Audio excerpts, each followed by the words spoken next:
All right, guys, well, we had some rain, finally, and now we got some sun, so that's a very good sign. When you have rain and you have sun and you have some temperature, we're in good standing. I'm just out here checking out this tractor trailer we have. It's a freezer unit. We were using this to keep our product cold, especially our turkeys during Thanksgiving. And I gotta say, it's been a pain in the neck, truthfully. So we're trying to sell it on Facebook Marketplace. Here's an old tractor we have. That's our outdoor area for the chickens in the winter. So anyway, we're trying to sell this thing and hoping somebody wants it. We've had a couple people reach out, but I'm just looking at this pasture. I'm hoping that it kicks and hoping that it pops and hoping that it grows. But we have a lot of stuff going on, and that's why I think we may have to, I don't know, we got to do something with this pasture. I graze the cows. They, do their thing on there, but I don't think it's enough. So I don't know what we have to do. If we have to put some lime or I don't know. I got to figure this out. But we get these ugly things that grow.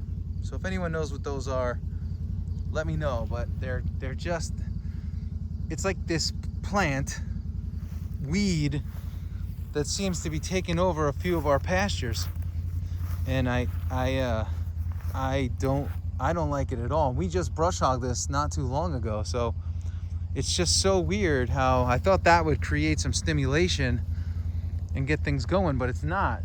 So anyway, that drives me crazy. So we're just trying to figure this thing out to see what we have to do to get this ground re-stimulated. Again, we had a little issue. I'm going to show you this. Like this section here, like 2 winters ago, we wintered a little bit over here, and I think we were here too late, and the cows maybe tore it up a little bit too much. Same thing on that far pasture over there. We wintered on that, not last season, but the one before, and that got beat up. So I got basically a pasture and a little bit beat up. I intentionally beat up our far pasture this year because it had just this grass on it that's like a water grass, and it's I don't know, it's not a good grass. So anyway, that's what we got. We got the side-by-side going here. I had a guy ask me to take pictures of this for him, and I don't know, hopefully he wants it. I don't know, we'll see. But Facebook Marketplace is a good place. We'll see what we can do. So anyway, maybe you can get a better look at this grass here. This is it growing in a little longer, and I'm insulting it by, it's not grass, it's a weed, and I have to take it out. So if you guys have any ideas what we could do, let us know. It's hard soil here. We got a ton of rock in the ground. Again, we have a harsh winter, we have a short growing season. What else?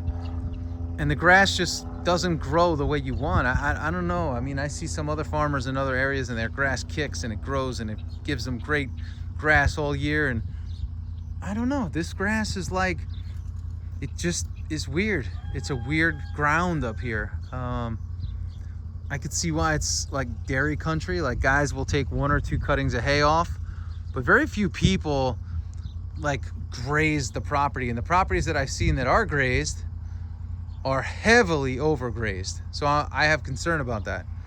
I'm watching this chicken eat something. I gotta see what the heck it's doing. But yeah, so a lot of the properties up here are overgrazed. I don't want to be one of them, but in some ways we are, because we don't have enough grass up here. So our guys now are knocking down 4 or 5 bales a day in August.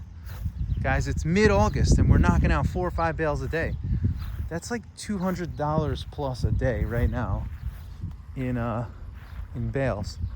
So I gotta see what that is. That looks like guts of some kind. I don't know what that is, but it looks like guts, which I have to now say, okay, well, is that guts or is that something else? I don't know what it is. There's always just something going on here.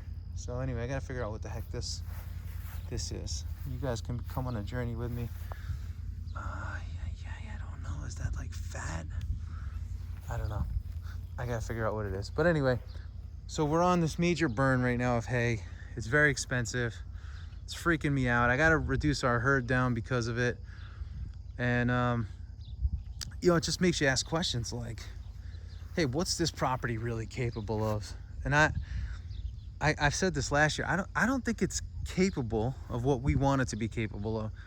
And I think it's also getting to the point where it's not fair to push it the way we've pushed it. So we got to pull back, and we're gonna have to, again, reallocate our cows onto some other pastures that we have, and then reduce down a bit too. So that's the plan. I got to get a new front tire for that farmall and a battery.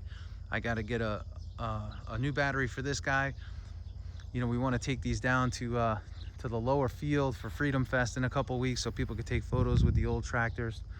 And yeah, we just got these questions that we got to answer. But the ground, you know, again, we're a cattle farm, and we got to figure this out, because there's this perfect ratio I think that we got to find of like, all right, how many cows per acre could our ground handle? I know the norms, and people say, well, it's this many cows per acre. You know, Joel Salatin's got all the answers on that.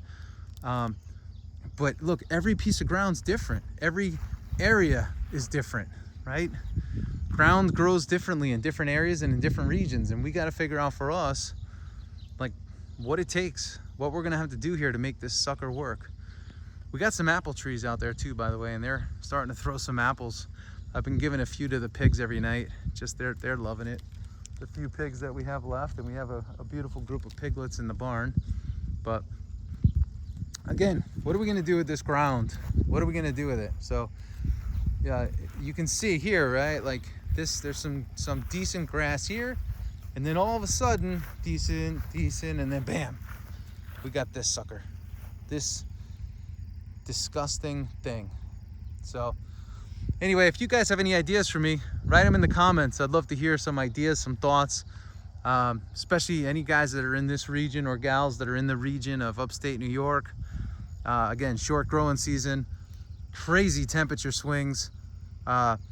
Like, it's already a chill in the air, and it's August 20th, 21st, whatever. It's already a chill in the air, scary. And I'm like, hey, we got one cutting of hay off the ground, not good. My cows have been on a winter pasture in the middle of the summer for the last two and a half weeks, bale grazing. We've been in a severe drought for the last 3 weeks. We've had no rain until last night, and it's very hard for grass to grow without rain. So you can see the problems that are here right now, and at the same time, we got to be very fair to our animals and make sure we're doing the right thing by them and making sure that they're getting what they need, not just to survive, but to thrive and grow. So anyway, that's what I got. Lastly, I hope you guys can make it to Freedom Fest September 13th. We're having our big fall party. It's going to be a great one. It's a great day. Pig roast, barbecue, bands, face painters, line dancing, karaoke, you name it, we got it, baby. And it's going to be a great day. I hope you guys can come out, bring your family, bring your friends, come and buy some meat, come and enjoy a great day out. I'll put the link down below. All you got to do is RSVP, bring yourself, bring a good attitude, an American loving attitude, and we'll be happy to have you here. So that's what we got from Freedom Farms Back Pasture. Have a great day, have a great night, have a great life. And if you have any answers for these things, let me know. See ya.